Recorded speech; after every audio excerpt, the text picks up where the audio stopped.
नारद जी बोले, हे तात, अनरण्य की पुत्री के विवाह से जुड़ी जो कथा आपने बताई, उसे सुनने के बाद गिरिश्रेष्ठ गिरिराज ने क्या किया, कृपया वह बताइए। ब्रह्मा जी बोले, हे तात, जब गिरिराज ने अनरण्य की कन्यादान से जुड़ी वह कथा सुनी तो उन्होंने श्रद्धापूर्वक हाथ जोड़कर वशिष्ठ जी से फिर से प्रश्न किया। गिरिराज बोले, हे वशिष्ठ, हे मुनियों में श्रेष्ठ, हे ब्रह्मा के पुत्र, हे कृपा के सागर, आपने अनरण्य का अत्यंत अद्भुत चरित्र सुनाया है। अब कृपा करके यह भी बताइए कि जब अनरण्य की कन्या को पिप्पलाद मुनि जैसा पति प्राप्त हुआ तो उसके बाद उसने क्या किया, वह सुखद चरित्र विस्तार से बताइए। वशिष्ठ जी बोले, पिप्पलाद मुनि जो वृद्ध अवस्था में थे, वह अनरण्य की उस कन्या के साथ प्रेम पूर्वक अपने आश्रम में निवास करने लगे। हे गिरिराज, वे वहां एक श्रेष्ठ पर्वत पर इंद्रियों को वश में करके तपस्या में लगे रहते और अपने धर्म का पालन करते थे। अनरण्य की वह कन्या भी मन, वचन और कर्म से पूरी भक्ति के साथ मुनि की सेवा करती थी, जैसे लक्ष्मी भगवान नारायण की सेवा करती हैं। एक दिन जब वह सुस्मित वाणी वाली कन्या गंगा स्नान के लिए जा रही थी, तभी धर्मराज ने माया से मनुष्य रूप धारण कर उसे मार्ग में देखा। वे अनेक प्रकार के आभूषणों से सुसज्जित रत्नजटित सुंदर रथ पर विराजमान थे। वे नवयौवन से परिपूर्ण कामदेव के समान अत्यंत आकर्षक थे। धर्मराज ने उस सुंदरी पद्मा को देखकर उसके अंतर्मन का भाव जानने हेतु उससे कहा। धर्मराज बोले, हे सुंदरी, हे राजमहलों में रहने योग्य, हे मनोहर, हे नवीन यौवन से संपन्न, हे कामिनी, हे नित्य युवा, तुम तो साक्षात लक्ष्मी स्वरूपा हो।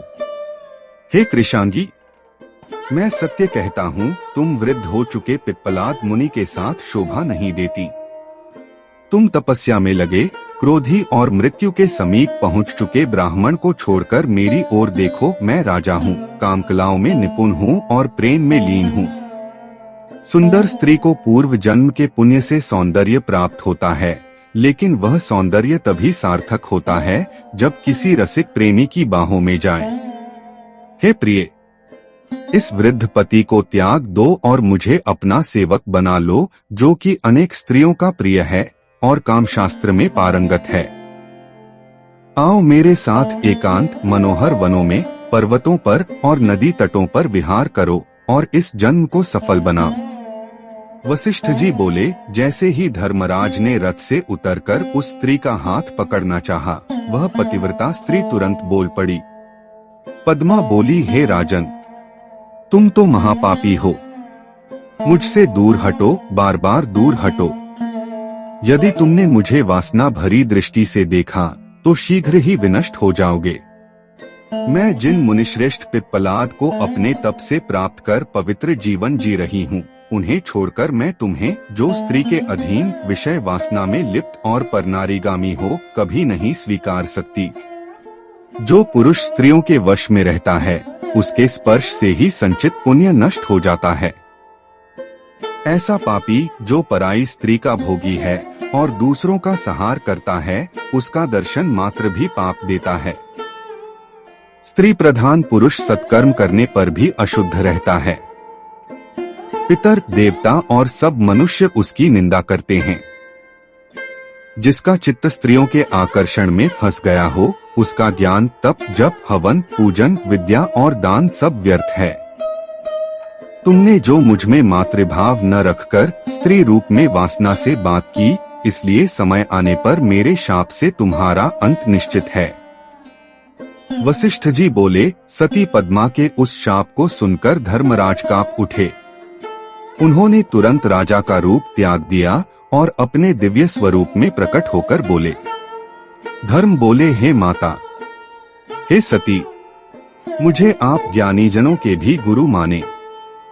मैं तो पराई स्त्री में सदा मातृभाव ही रखता हूँ। मैं तो केवल तुम्हारी परीक्षा लेने आया था और तुम्हारे मन का भाव जान लिया। हे साध्वी, तुमने विधि प्रेरित होकर मुझे जो शाप दिया और मेरा गर्व तोड़ा, वह उचित ही किया, इसमें कोई अनुचित बात नहीं है।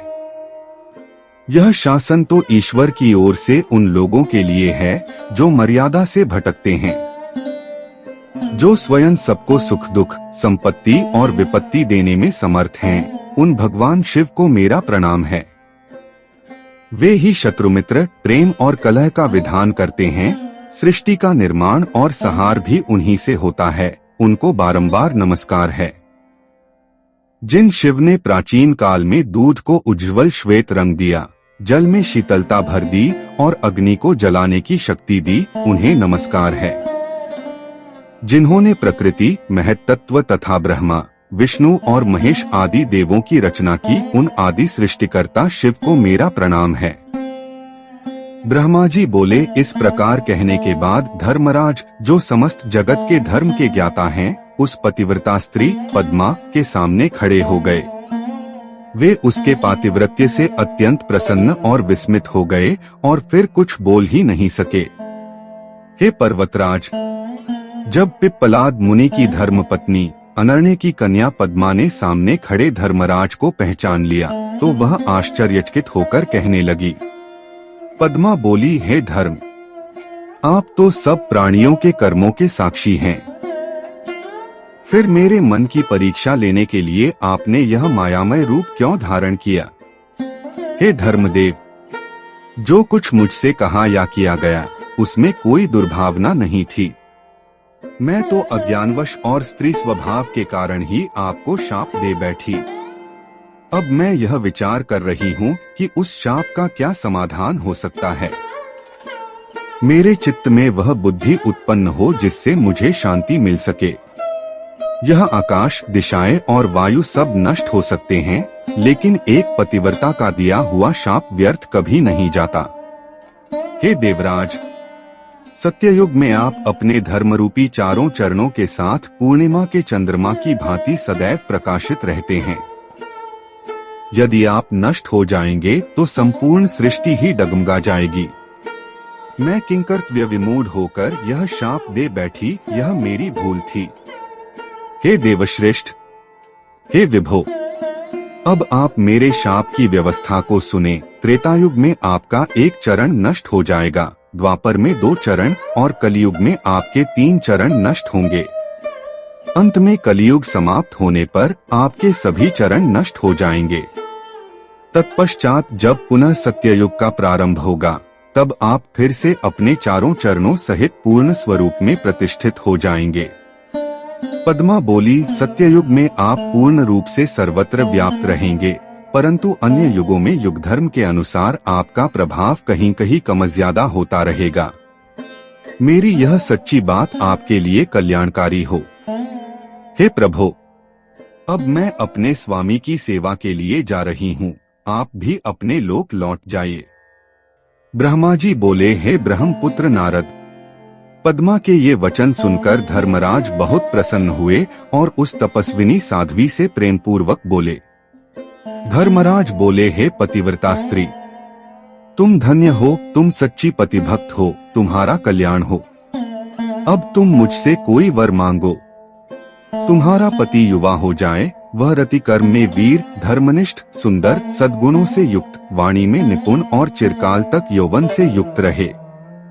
हे शुभे, तुम्हारा स्वामी मार्कंडेय से भी अधिक दीर्घायु हो, कुबेर से अधिक धनवान और इंद्र से भी अधिक ऐश्वर्यशाली हो। वह विष्णु की तरह शिव भक्त हो, कपिल की तरह सिद्ध, बृहस्पति के समान बुद्धिमान और ब्रह्मा के समान समदर्शी हो। तुम जीवन भर अपने स्वामी के सौभाग्य से युक्त रहो और तुम्हारा यौवन भी सदा अडिग बना रहे। तुम अपने पति से भी अधिक दीर्घायु और सद्गुणों से संपन्न 10 पुत्रों की माता बनोगी, इसमें कोई संदेह नहीं। तुम्हारा घर अनेक प्रकार की संपत्तियों से भरा रहे, सदा प्रकाशमान हो और कुबेर के भवन से भी श्रेष्ठ हो। वशिष्ठ जी बोले, हे गिरिश्रेष्ठ, इस प्रकार धर्मराज मौन होकर खड़े हो गए और पद्मा ने उनकी परिक्रमा करके उन्हें प्रणाम किया। फिर वह अपने घर चली गई। धर्मराज भी उसे आशीर्वाद देकर अपने लोक चले गए और सभी सभाओं में हर्षित मन से पद्मा की प्रशंसा करने लगे। बाद में पद्मा अपने पुनर्युवा पति के साथ एकांत में रमण करने लगी।